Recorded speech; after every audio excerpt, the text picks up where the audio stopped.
Pemerintah belakangan ini gencar menggalakkan larangan perdagangan pakaian bekas impor atau thrifting. Di Makassar, produk demikian disebut dengan cap karung atau cakar.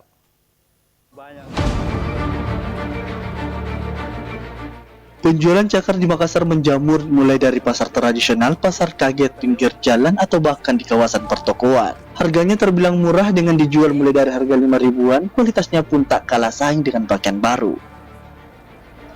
Usut punya usut pakaian yang digandrungi masyarakat karena ramah kantong ini dilarang oleh pemerintah. Aturannya ada di Peraturan Dalam Negeri Nomor 17 Tahun 2021. Bahkan Presiden Jokowi baru-baru ini geram dengan bisnis cakar ini. Presiden menyebutkan bisnis cakar alias thrifting mengganggu industri tekstil dalam negeri. Tak lama setelah Jokowi terang-terangan melarang impor cakar, Menteri Dalam Negeri Zulkifli Hasan membakar pakaian bekas impor sebanyak 824 bal, senilai 10 miliar rupiah di Kabupaten Sidoarjo, Jawa Timur. Lantas bagaimana bisnis cakar di Makassar?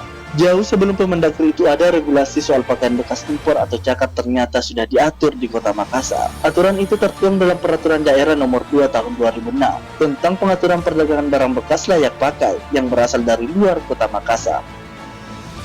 Perda ini tak begitu komprehensif, lebih banyak mengatur soal izin berdagang, juga soal retribusi. Sejauh ini pemerintah tak melarang jual beli pakaian bekas, yang dilarang adalah impor pakaian bekas.